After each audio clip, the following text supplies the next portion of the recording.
चलिए आज हम फिर हर रोज की तरह आज फिर हम आप लोगों के लिए लेते आए हैं बहुत ही शानदार सी क्लास 12th का चैप्टर नंबर। ये कुछ भी नहीं है चैप्टर। हम आज आप लोगों को पढ़ाने के लिए यहाँ नहीं उपस्थित हुए हैं, बल्कि आप लोगों का डिमांड था कि भैया जी इंग्लिश में लेखकों का नाम, राइटरों का नाम याद नहीं होता है, क्या आपके पास उसके लिए बेहतरीन ट्रिक है? तो मैंने कहा हाँ मेरे पास है। तो चलिए आज हम उसी लेखकों के नामों को आज हम डिटेल में जानेंगे, समझेंगे और ट्रिक से समझेंगे, ठीक है, ताकि बोर्ड एग्जाम में आप भूलिए नहीं। यहाँ से आपका 5 नंबर आएगा बोर्ड एग्जाम में, आपका यहाँ से 5 नंबर आपका फिक्स है, ठीक है। अगर यदि आप ध्यान से देखते हो तो 5 नंबर आपका ये फिक्स है, क्योंकि इसमें मिलान करने के लिए आपको देता है, मैच द फ्लोइंग, क्योंकि मैच करने के लिए आपको देता है ना। एक तरफ आपका चैप्टर का नाम रहेगा और एक तरफ आपका राइटर का नाम रहेगा और उसको आपको मिलान करना है। और ये बोर्ड एग्जाम में आपके पेपर में लास्ट में रहेगा, लास्ट पेपर में आपको दिया रहेगा और आपको मिलान करना रहेगा। 6 गो रहेगा, उसमें से आपको 6 गो में से आपको 3 गो बनाना है, ठीक है, और सभी 55 नंबर का रहेगा। तो चलिए इस क्लास को मिस नहीं कीजिएगा। इसमें आज हम लेखक के नाम बहुत ही डिटेल में जानेंगे, बहुत ही बेहतरीन तरह से हम समझेंगे। तो चलिए, एक तरफ आपका चैप्टर का नाम है, एक तरफ आपका चैप्टर का नाम है और एक तरफ आपका राइटर का नाम है। तो चलिए स्किप मत कीजिएगा वीडियो का।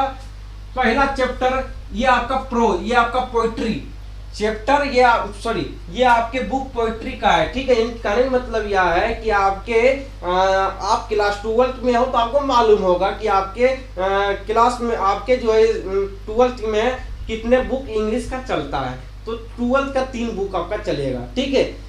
तो ये आपके सेकेंड बुक का है पोइट्री, जो कि इंडियन सिविलाइजेशन एंड कल्चर है, वो प्रोज है। उसको हम उसके जो है राइटर के नाम को याद कराने के लिए हम दूसरे दिन बेहतरीन ट्रिक लाएंगे। तो आज है पोइट्री का। तो पहला आपका क्या है? Sweetest love I do not go. Sweetest love I do not go, यानी कहने का मतलब है sweetest love I do not go के लेखक कौन है? John Donne. John Donne. Sweetest love I do not go के लेखक कौन है? तो जॉन डन। कहने का मतलब यह है कि आप इसको याद कैसे करेंगे यार? Sweetest love I do not go के लेखक के नाम है जॉन डन। अरे यार बोर्ड एग्जाम में जाएंगे तो भूल जाएंगे, इसको याद कैसे रखा जाए? ये तो हम भी पढ़ लेते भैया, आप तो पढ़ के बता रहे हो। मेरे प्यारी भाई, मेरे प्यारी बहना, हम आप लोगों को यदि इस तरह हम बता दें तो आप हमारे वीडियो को नहीं देखोगे। तो इसको हमको याद करवाना, आपको ट्रिक देना है। तो चलिए आपको बताते हैं ट्रिक कैसे। मान लीजिए कि स्वीटेस्ट लव, यानी कोई लड़का किसी लड़की से बहुत ही ज्यादा प्यार करता है। स्वीटेस्ट लव, बहुत ही ज्यादा प्यार करता है। बहुत ही ज्यादा क्या करता है? तो बहुत ही ज्यादा वो लड़का प्यार करता है, लव करता है। स्वीटेस्ट लव, बहुत ही ज्यादा प्यार, बहुत ही मीठा प्यार, है ना, बहुत ही अनोखा प्यार उसको भी कह सकते हैं। वो प्यार करता है और जब प्यार करता है तो वो लड़का कहता है हम प्यार के लिए जान भी दे देंगे, उसके लिए मेरा जान भी कुर्बान है, जान दे देंगे। कि जॉन डन। स्वीटेस्ट लव, इनकी स्वीटेस्ट लव, वो लड़का क्या करता है? वो लड़का एक लड़की से बहुत ही ज्यादा प्यार करता है और वो लड़का कहता है हम इसके लिए जान भी दे देंगे। इनकी जॉन डन, जान भी दे देंगे, मतलब लेखक का नाम हो गया जॉन डन और स्वीटेस्ट लव हो गया। स्वीटेस्ट लव यानी कि जो लड़का किससे प्यार करता है? स्वीटेस्ट लव, बहुत ही ज्यादा प्यार करता है, तो उसको क्या बोले? Sweetest love. ये स्वीटेस्ट लव से याद रखिएगा आपके चैप्टर का नाम sweetest love I do not go. और जान दे देंगे मतलब इसका हो गया जॉन डन। जान दे देंगे मतलब जॉन डन। देखिए आपको नहीं समझ आया, फिर समझिए। कोई लड़का किसी लड़की से बहुत ही ज्यादा प्यार करता है, स्वीटेस्ट लव, बहुत ही ज्यादा प्यार करता है, स्वीटेस्ट लव बहुत ही ज्यादा प्यार करता है और कहता है उसके लिए हम जान दे देंगे, यानी जॉन डन, जान दे देंगे, जॉन डन। समझ आपको आ गया? इसी प्रकार ट्रिक बनता है, ठीक है। चलिए पहला आपका क्लियर हो गया, अब हम दूसरा चलते हैं। दूसरा में आपका क्या है? Song of myself. Song of myself के लेखक का नाम है Walt Whitman. Song of myself का नाम क्या है? सॉन्ग ऑफ माई सेल्फ के राइटर का नाम क्या है? Walt Whitman. निकालने का मतलब यह है कोई लड़का कोई लड़का, आज हम लड़के से ही समझाते हैं, ठीक है, लड़कियों को बाद में लेंगे, पहले हम आज लड़कों को समझाएंगे, ठीक है। चलिए समझाते हैं। कोई लड़का कहता है, अरे भाई मुझे जो है ना वाल्ट व्हिटमैन का जो सॉन्ग है ना बहुत ही बढ़िया लगता है, मुझे वाल्ट व्हिटमैन का जो गाना है वो बहुत ही बढ़िया लगता है। आप ऐसा बहुत लड़के के मुंह से सुने होंगे, अरे यार की बताइए तोरा, हमरा जे हो ने कि वाल्ट व्हिटमैन के गाना बहुत ही बढ़िया लगो हो, है ना। तो ऐसा आप लोग सुने होंगे, देहाती लोग में ज्यादा सुनते होंगे कि सॉन्ग ऑफ माई शेयर, उसका सॉन्ग जो है ना यार, वाल्ट व्हिटमैन का सॉन्ग, वाल्ट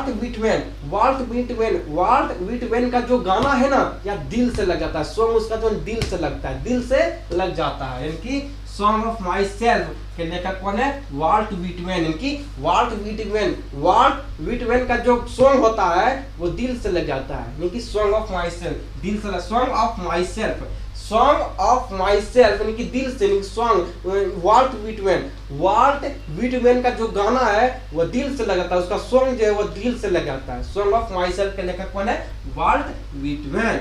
चलिए आपको याद हो गया होगा। अब हम तीसरा चलते हैं।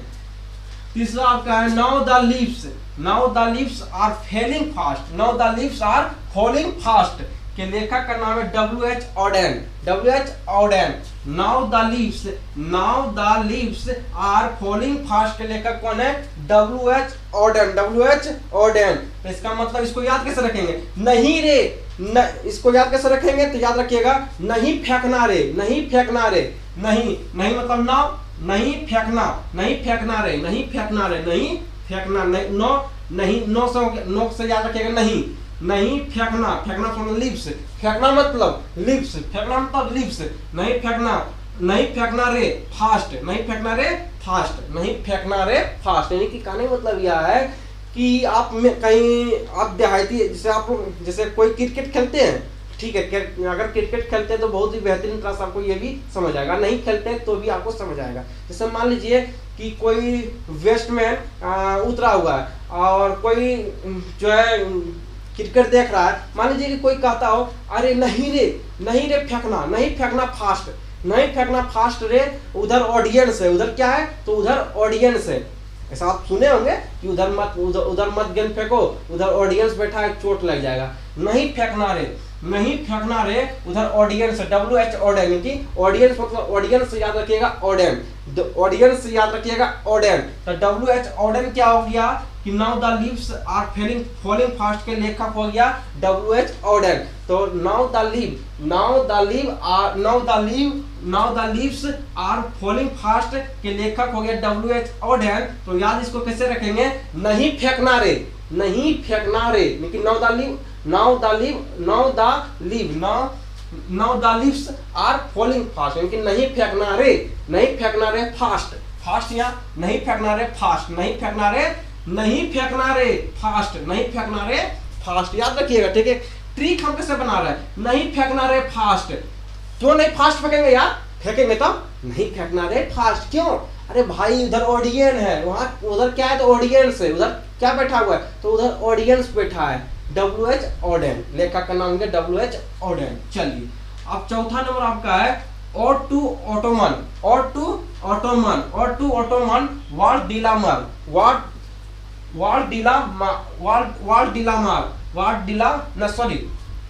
इसका John Keats. Ode to Ottoman के लेखक कौन है? John Keats. तो इसको याद कैसे रखेंगे? Ode to Ottoman के लेखक कौन है? तो Ode to Ottoman के लेखक है जॉन किट्स।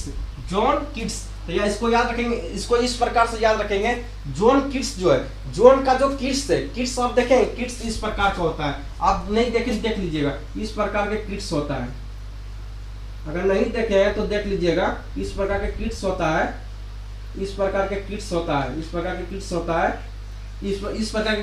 है। अगर आप नहीं देखें तो देख लीजिएगा, ये बहुत तरह की आपके हर एक चीजों में ये चीज लगा होता है। आपके यहाँ टीवी होगा तो उसके सीडी में लगा होगा इस प्रकार के किट्स। तो याद रखिएगा कि जोन किसी लड़का का नाम है, तो याद रखिए जोन का किड्स जो है, जोन का किड्स कैसा हो गया, जोन का किड्स पुराना हो गया। ओल्ड मतलब पुराना, ओल्ड मतलब पुराना। जोन का किड्स कैसा हो गया है, तो जोन का किड्स जो है पुराना हो गया है। जोन का किड्स कैसा हो गया है, तो जोन का जो किड्स है वो बहुत ही पुराना हो गया है। ठीक है, जोन का किड्स, जोन का किड्स कैसा हो गया, तो ओल्ड हो गया। ओल्ड से याद रखिएगा ओल्ड टू ओटोमन, ओल्ड से याद रखिएगा ओल्ड टू ओटोमन। और जोन का किड्स कैसा हो गया, तो जोन का किड्स ओल्ड हो गया। यानी कहने का मतलब यह है, चैप्टर का नाम याद रखेंगे ओल्ड टू ओटोमन, और ओल्ड टू ओटोमन के लेखक कौन है, जॉन किड्स। चलिए आज आ गया, आपको समझ आ गया। एनीपिटाफ, एनीपिटाफ के लेखक कौन है, वाल्डिलामार, वाल्डिलामार। एनीपिटाफ, एनीपिटाफ के लेखक कौन है, वाल्डिलामार। इनकी एनीपिटाफ मतलब होता है, एनीपिटाफ का हिंदी होता है इनकी कहने मतलब स्मृति आप देखे होंगे। तो आप उसमें होता है समाधि स्थल आप देखे होंगे।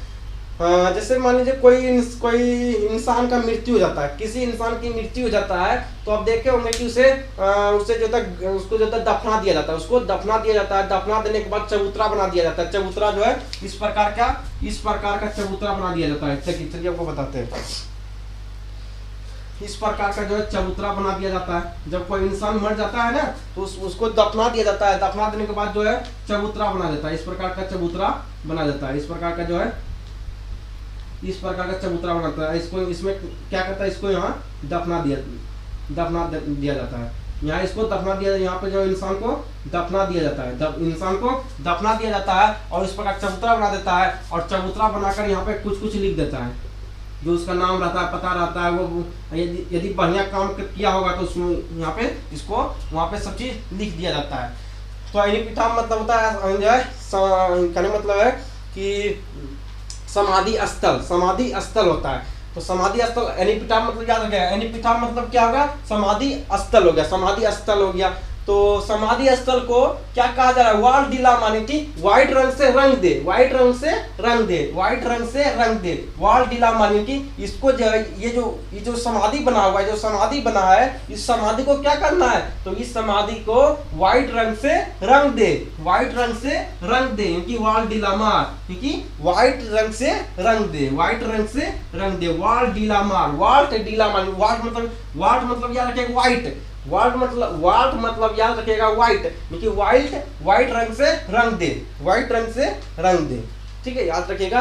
कहने मतलब एनीपिटाफ मतलब हो गया, एनीपिटाफ मतलब हो गया, क्या हो गया, तो जहाँ पे दफनाया जाता है कि स्मृति, सॉरी दफनाने का स्थल को क्या कहते हैं, दफनाने के स्थल को जहाँ पे किसी इंसान जब किसी इंसान की मृत्यु हो जाती है तो उसको दफना दिया जाता है।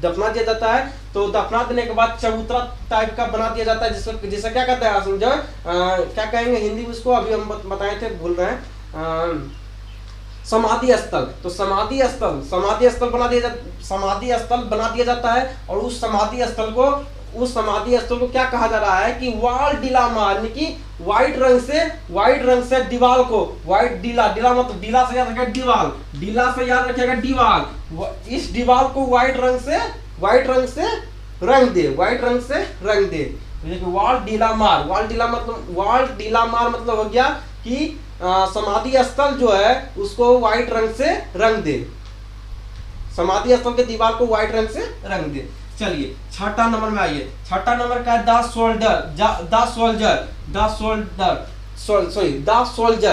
सोल्जर का लेखक कौन है, रूपर्ट ब्रूक। द सोल्जर के लेखक कौन है, तो रूपर्ट ब्रूक। तो इसको याद कैसे रखिएगा, तो इसको याद रखिएगा कि सैनिक को सोल्जर को देखते ही दुश्मन के रोंगटे खड़ी हो जाते हैं। सोल्जर को देखते ही, सोल्जर हो गया चैप्टर का नाम, सोल्जर आपका हो गया चैप्टर का नाम। तो याद रखिएगा कि सोल्जर को देखते ही दुश्मन के रोंगटे खड़े हो जाते हैं,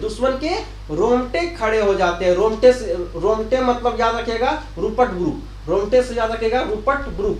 तो क्या कैसे याद रखिएगा कि सोल्जर को देखते ही दुश्मन के रोंगटे खड़े हो जाते हैं, दुश्मन के रोंगटे खड़े हो जाते हैं। तो रोंगटे से याद रखिएगा रूपर्ट ब्रुक, और सोल्जर से याद रखिएगा कि द सोल्जर चैप्टर का नाम, और रोंगटे से याद रखिएगा रूपर्ट ब्रुक। चलिए याद आपको हो गया। 7 नंबर आपका कहा जा रहा है Macavity the mystery cat. Macavity the mystery cat के लेखक कौन है? टीएस